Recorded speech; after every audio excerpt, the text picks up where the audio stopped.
শিশুটির হাতে মোবাইল, মোবাইলের স্ক্রিনে রিলস, অন্তহীন অর্থহীন শালীন অশালীন ভেদাভেদ জ্ঞানহীন রিলস। শিশুটি দেখে যাচ্ছে টানা, নড়া নেই, চড়া নেই, মাথা খাটানো নেই। আগে শিশুরা কার্টুন শো দেখত মিনিট 20, অতক্ষণ মনোযোগ ধরে রাখার ব্যাপারও নেই। 2-1 মিনিটের রিল চলছে পরপর, পরের পর। শিশুটি কাউকে বিরক্ত করে না, চেঁচামেচি করে না, ঘরদোর নোংরাও করে না। ভালো ব্যবস্থা, তাই না? বিষয়টা কিন্তু বেশ সুবিধার। আর তার মনের ভেতর, তার অপরিণত নিষ্পাপ কাদার তালের মতো যে কোনো ছাঁচে পড়ে তার রূপ ধারণ করার মতো নরম মনটার ভেতর কি ঢুকছে পরপর, পরের পর? একটু কোনো সুস্থ চিন্তা, একটু কোনো শোভন বিনোদন? কি মনে হয় কি ঢুকছে তার নিষ্পাপ মনে? দয়া করে আপনার পরিবারের ক্ষুদে সদস্যটির হাত থেকে মোবাইলটি নিয়ে একটি বই ধরান। হ্যাঁ, মানছি এখনই পড়তে পারে না, হয়তো পড়ে দিতে হবে। আপনি ব্যস্ত, সত্যিই ব্যস্ত, সেটাও জানি।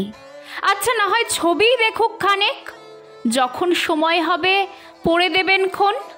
ছিঁড়ে ফেলবে, নষ্ট করবে? এদিকে যে আপনার বাচ্চার মনের সুকুমার কোমল বৃত্তি নষ্ট হয়ে যাচ্ছে, তার কি হবে? আচ্ছা বেশ, বই না হয় নাইবা দিলেন, সাদা কাগজ আর রং পেন্সিল দিন, হিজিবিজি কাটুক না হয়। ঘর নোংরা হবে? বিশ্বাস করুন, ওর মনে যে নোংরা ঢুকছে তার থেকে বেশি নোংরা হবে না।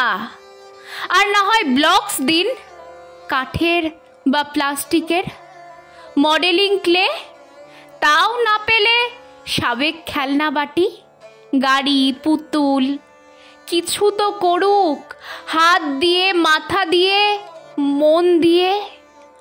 অন্যের বানানো কিছু উদ্ভট কিংভূত কার্যকলাপের রেকর্ডিং দেখে মগজ ধোলাই না হয়ে নিজের মনের খামখেয়ালিপনাটাই না হয় করুক, তাতেও ওর ভালো হবে, বিশ্বাস করুন। হ্যাঁ, এখন আপনার মনে হতেই পারে আপনার শিশুকে আপনি কিভাবে বড় করবেন আপনার ব্যাপার, সে বিষয়ে আমি সামাজিক মাধ্যমে উটকো লোক গায়ে পড়ে জ্ঞান দিচ্ছি।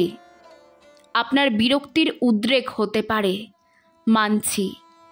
আসলে 4 বছরের কন্যা সন্তান আয়নার সামনে দাঁড়িয়ে নানা অঙ্গভঙ্গি সহকারে বলছে, মা আমাকে দেখতে বেশ চেকচি লাগছে না? আর মা বাবা গদগদ হয়ে বলছেন, দেখেছো তো কি সব বলে, কোথায় যে শিখছে কে জানে। সদ্য দেখা এই দৃশ্য আমাকে খুব ভয় পাইয়ে দিয়েছে, জানেন। এখনো সাবধান না হলে ওদের খুব বড় ক্ষতি হয়ে যাবে, সাথে আমাদেরও ক্ষতি হবে, ভবিষ্যৎ প্রজন্ম শেষ হয়ে যাবে।